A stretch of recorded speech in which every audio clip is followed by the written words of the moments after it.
தமிழ்நாட்டு அரசியல் இப்ப அங்க 3 பெரிய சர்ச்சை ஓடிட்டு இருக்கு. ஒன்னு கோர்ட்டு தீர்ப்பு, இன்னொன்னு எலெக்ஷன்ல நடந்த ஒரு வார்த்தை போர், மூணாவது ஒரு சினிமா ட்ரைலர்.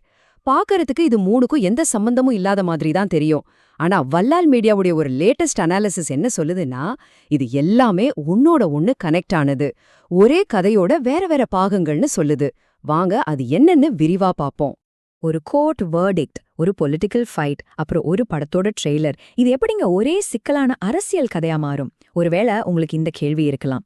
சரி வாங்க இந்த கனெக்ஷன்ஸை ஒவ்வொன்னா அழுத்து பார்க்கலாம். நம்மளோட இந்த பார்வை முதல்ல தமிழ்நாட்டையே உலுக்கின ஒரு முக்கியமான கோர்ட் தீர்ப்புல இருந்து தான் தொடங்குது. அதாவது சாத்தான்குளம் வழக்குல கிடைச்ச நீதியை பத்தி.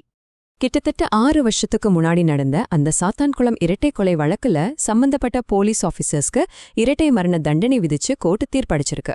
நம்ம அனாலிசிஸுடைய முதல் புள்ளி இதுதான். ஆனா இந்த ஒரு தீர்ப்பு ஏன் இவ்ளோ முக்கியம்? இந்த அனாலிசிஸ் ஒரு நம்பரை காட்டுது, 28. சும்மா ஒரு நம்பர் இல்ல அது. போன 5 வருஷத்துல தமிழ்நாட்டுல நடந்த கஸ்டடி டெத்ஸ் எண்ணிக்கை இது. இப்படி ஒரு சூழ்நிலையில தான் இந்த சாத்தான்குளம் தீர்ப்பு ஒரு ரொம்பவே பவர்ஃபுல்லான மெசேஜா பார்க்கப்படுது. இந்த அனாலிசிஸுடைய மையவாதத்தையே இந்த ஒரு வரியில சொல்லிடலாம். மரண பயத்தை காட்ட வேண்டும். அதாவது ஃபியூச்சர்ல இந்த மாதிரி அதிகார துஷ்பிரயோகம் நடக்காம தடுக்கணும்னா தண்டனை ரொம்ப கடுமையா இருக்கணும்னு அவங்க சொல்றாங்க. ஓகே, இப்போ நீதியை பத்தின இந்த விவாதத்துல இருந்து நாம நேரடியா ஒரு பொலிட்டிக்கல் மோதிர களத்துக்குள்ள போறோம். டாபிக் மண்ணின் மைந்தன்.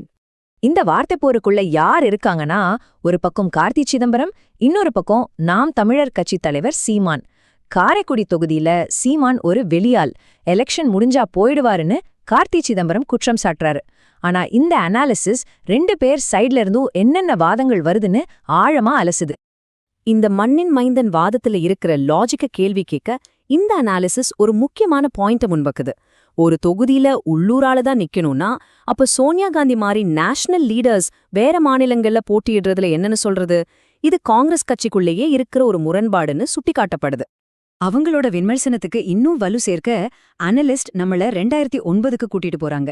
இலங்கையில உள்நாட்டு போர் உச்சத்துல இருந்தப்போ சிதம்பரம் சென்ட்ரல் கவர்மெண்ட்ல ஒரு பவர்ஃபுல்லான பொசிஷன்ல இருந்தும் தமிழ் மக்களுக்கு எதிரான இனப்படுகொலையை தடுக்க தவறிட்டாருன்னு அவங்க குற்றம் சாட்டுறாங்க.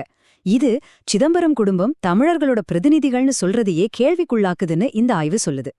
கடைசியா இந்த அனாலிசிஸ் நம்மளை இப்போ போதைய மாடர்ன் பொலிட்டிக்கல் பேட்டில் ஃபீல்டுக்கு, அதாவது சினிமாவுக்கு கூட்டிட்டு வருது. இங்க இமேஜ் தான் உண்மையான ஆயுதம்.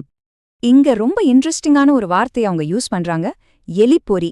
லவ் இன்சூரன்ஸ் கம்பெனி படத்துல சீமான் நடிச்சத திமுக ஆதரவு வட்டாரம் அவருக்கு வச்ச ஒரு பொலிட்டிக்கல் டிராப்னு அவங்க வர்ணிக்கிறாங்க.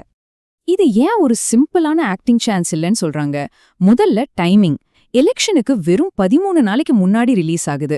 2வது, இது ஒரு சீரியஸான அரசியல் படம் இல்ல, ஒரு ரொமான்டிக் காமெடி. 3வது, இந்த படத்தோட டைரக்டர், ப்ரொடியூசர் கனெக்ஷன்ஸ் இதெல்லாம் வச்சு பார்க்கும்போது இது சீமானோட இமேஜை டேமேஜ் பண்றதுக்காகவே எதிர்த்தரப்பு செஞ்ச ஒரு பிளான் அப்படின்னு இந்த அனாலிசிஸ் ரொம்ப அழுத்தமா சொல்லுது. அவங்க வாதத்துக்கு ஆதாரமா படத்தோட ட்ரெய்லர்ல வர்ற ஒரு குறிப்பிட்ட வசனத்தையே ஹைலைட் பண்றாங்க. சீமான் கேரக்டர் நடத்துற நிறுவனத்தை இன்னொரு கேரக்டர் அந்த பைத்தியக்கார இடம் அப்படின்னு சொல்றாங்க. இது வேணும்னே அவரை கேலி பண்றதுக்காக வைக்கப்பட்ட வசனம்னு அவங்க பாக்குறாங்க. சோ இங்க முக்கியமான பாயிண்ட் இதுதான். ஒரு பக்கம் சீமான் தன்னை ஒரு தொலைநோக்கு பார்வை கொண்ட தலைவர், ஒரு புரட்சிகரமான பேச்சாளர், ஒரு தீவிர சித்தாந்தவாதின்னு காட்டிக்க நினைக்கிறாரு. ஆனா இன்னொரு பக்கம் இந்த படம் அவரை ஒரு பைத்தியக்கார இடத்தோட தலைவர், ஒரு காமெடி பீஸ், கோமாளிங்க சூழ்ந்த ஒருத்தரா சித்தரிக்குதுன்னு இந்த ஆய்வு குற்றம் சாட்டுது. இந்த கான்ட்ராஸ்ட் தான் பிரச்சனையோட மையப்புள்ளி.